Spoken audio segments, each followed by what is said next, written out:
Gold buyers, మీ కష్టాల్లో నమ్మకమైన మీ ఆత్మీయ నేస్తం.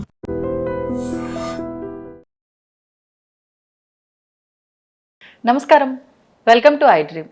ధర్మ మార్గం విత్ విజిత కార్యక్రమానికి స్వాగతం.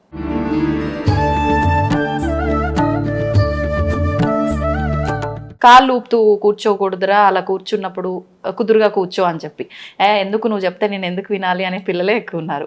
దానికి అసలు అర్థం చెప్పాలి అంటే ఫస్ట్ వీళ్ళకి తెలుసా తెలీదా, మరి వీళ్ళు ఎందుకు చెప్పలేకపోయారు పేరెంట్స్ తెలియదు. దానికి మీరు ఆన్సర్ ఇచ్చారు.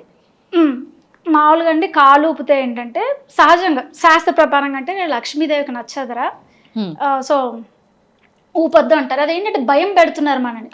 అంటే లక్ష్మీదేవికి నచ్చకపోతే మన ఇంట్లో నుంచి లక్ష్మి వెళ్ళిపోతుందేమో, సరే ఊపకూడదు అనేది చూస్తున్నారు చెప్ప. అలా ఊపడం వల్ల స్ట్రెస్ ఇంకా పెరుగుతుంది. మనం చాలా మంది స్ట్రెస్ వల్ల ఊపుతున్నారు అనుకుంటారు, అది ఊపడం వల్ల ఇంకా పెరిగిద్ది. So you're giving more stress on the legs. తర్వాత కాళ్ళ నొప్పులు వస్తాయి.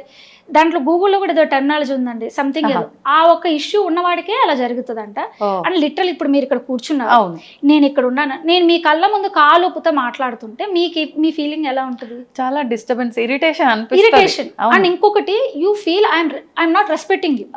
Correct, first thing. అవునవును, నేను మిమ్మల్ని రెస్పెక్ట్ చేయట్లేదు, ఏమేమి పెద్ద ఇదా కాలుతో కూర్చుంది అని అనుకుంటారా లేదా? శాస్త్రం ఇవన్నీ పక్కన పెట్టండి. యాజ్ ఎ లే మ్యాన్ మీరు ఏమనుకుంటారు? ఇదే అనుకుంటారు. ఇదే మన పెద్దలు ఏమని చెప్పారు, ఊపకు, అది ఎదుటి వాళ్ళకి అహంకారం, అది సభ్యతగా ఉండదు అని. దీనికి ఎగ్జాంపుల్ ఏంటంటే అండి, మహాభారతం జరుగుతుంది, మన అందరికీ తెలిసిందే. అన్ని రాయబారాలు అయిపోయినాయి, ఇంకా లాస్ట్ లో కృష్ణ రాయబారం జరుగుతుంది. కృష్ణుడు అంతటా ఆయన సాక్షాత్తు రాయబారానికి వచ్చినప్పుడు ఎక్కడెక్కడో ఉన్న ఋషులు మునులు అందరూ అక్కడికి వచ్చారు, నారదుడితో సహా. పైనుంచి కూడా కొంతమంది దిగి రావడం జరిగింది, ఎక్కడెక్కడో ఉన్న వాళ్ళందరూ వచ్చారు. ఎందుకంటే ఏంటి, భగవంతుడు రాయబారం చేస్తున్నాడు, ఈయన ఏం మాట్లాడి ఒప్పిస్తాడు? ఏది ఇంతమంది చెప్పినా ఒప్పుకొని దుర్యోధనుడు వీళ్ళందరూ, భగవంతుడు ఎలా మాట్లాడి ఒప్పిస్తాడు, మనం నేర్చుకోవాలి. సో ఆ ఒక్క దాంతో వీళ్ళందరూ వస్తారనమాట. మైత్రేయుడు అని ఒక ఋషి, ఆయన మాట్లాడుతుంటే దుర్యోధనుడు ఇట్లే కాలు ఊపుతా ఉంటాడు. ఇంత పెద్ద ఋషి, ఇంత పెద్ద సభ, ఎంతమంది ఉన్నారు, సాక్షాత్ భగవంతుడే కూర్చొని ఉన్నాడు, ఇంతమంది ఉన్నారు, నీకు ఎంత కొవ్వు కాకపోతే నువ్వు నా ముందే కాళ్ళు ఊపుతో కూర్చున్నావు, ఏ కాళ్ళైతే ఊపావు ఆ తొడ కారణంగా నువ్వు చచ్చిపోతావు అని అన్నాడు. మరి ఎందుకన్నాడు? శపించాడు. మనం అందరం అనుకుంటాం భీముడు ద్రౌపదిని చూపించి కూర్చోమన్నాడు, భీముడు ప్రతిజ్ఞ చేశాడు, కరెక్టే. అతను ప్రతిజ్ఞ చేసేదానికి ఇప్పుడు ఆజ్యం పోసింది ఎవరు? ఇలాంటి మైత్రేయ ఋషి. ఆయన అలా అంటానికి కారణం ఎవరు? నువ్వు కాలు. సో నీకు నువ్వే కొని తెచ్చుకున్నావు, అంతే అంతే. మరి అంతటా ఆయనకి తెలీదా? మైత్రేయుడు అనే మహర్షికి తెలీదా కాలు ఊపడం ఏం కాదులే అని అనుకున్నాడా?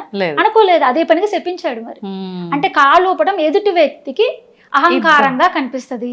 నీకే అనిపిస్తున్నప్పుడు, నువ్వు ఊపుతున్నప్పుడు ఎదుటి వాళ్ళకి కూడా అట్లే అనిపిస్తుంది. అవును, యాజ్ సింపుల్ as దట్. అంతే అంతే. అంటే ఏదైనా తన దాకా వస్తేనే అర్థం అవుతుంది అనేది ఇక్కడ నిజంగా అప్లికేబుల్. నిజంగా నువ్వు మహాభారతం కొట్టి పారేలాగా ఈ సంఘటన నేను చెప్పింది అది వాస్తవం. ఇప్పుడు నేనేం ఫ్లూక్ గా చెప్పలేదు, మహాభారతం రిఫరెన్స్ ఉంది. దానివల్ల సైంటిఫిక్ డిసార్డర్స్ ఉంటాయని కూడా ఉంది. ఎవరికైతే స్ట్రెస్ ఉందో, సమ్ మెంటల్ డిసార్డర్స్ ఏమో ఉన్నాయి, గూగుల్ అన్నట్టు మీకు తెలుస్తుంది.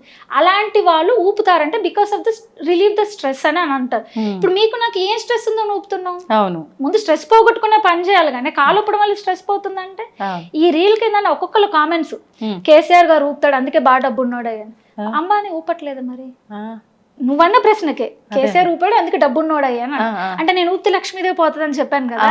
మరి కేసీఆర్ బోల్డ్ ఆస్తులు ఉన్నాయి, మరి కేసీఆర్ పొద్దుస్తమా అని ఊపుతూనే ఉన్నాడు అని. ఈయనకన్నా అంబానీకి 1000 రెట్లు ఎక్కువ ఉంది, మరి ఆయన ఎక్కడ ఊపలేదండి అని అంటాను. అప్పుడు నీకు ఎవరిది ఇన్స్పిరేషన్ కావాలి? అంబానీది కదా కావాలి.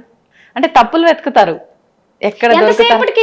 నిన్ను ఇప్పుడు నీకు ఊపే అలవాటు ఉందమ్మా, మానుకో. నీకు ఊపే అలవాటు లేదు, సంతోషం. దానికి ఆయనకి లేదు కదా, ఆయనకు ఉంది కదా, చూడు ఆయనకి ఎంత డబ్బులు కలిసి వచ్చిందంటే మరి అందుకే మనం ఓడిపోయారని అన్నాను. బాగుంటదా? వాళ్ళకి లోపల ఎన్ని సమస్యలు ఉన్నాయో నీకు తెలుసా? వాళ్ళ ఇంట్లో కూర్చొని వాళ్ళ ఫినాన్షియల్ స్ట్రగుల్స్ ఏంటో నీకు తెలుసా? మనందరికి ఏంటంటే సమ్ మినిస్టర్ కదా, ఈయన దగ్గర బోల్డ్ డబ్బులు ఉన్నాయి, వాళ్ళకి అంతే అప్పులు ఉన్నాయని సంగతి మనకు తెలుస్తుందా? And for more videos, please subscribe to iDream channel. Subscribe to iDream Media. Please subscribe to iDream. Please subscribe to iDream. Please subscribe iDream. And please subscribe to iDream. For more videos, subscribe to iDream. please like, share and subscribe to the channel. Congratulations, iDream. Subscribe to iDream. Subscribe to iDream. So subscribe to iDream Media. iDream team andarki huge congratulations. Please subscribe iDream Media. Please subscribe to iDream. Subscribe iDream. Please subscribe to iDream. I dream అంటే నా కళల channel subscribe చేసుకున్న నోరు తిరుగుతలేదు, మీరైతే గంట గుర్తు కొట్టండి. For more such videos, please subscribe to iDream. Subscribe to iDream. Please subscribe to iDream. Please subscribe iDream Media. Please do subscribe to iDream. Please subscribe to iDream Media. For best entertainment and information, please subscribe iDream. And don't forget to subscribe to iDream.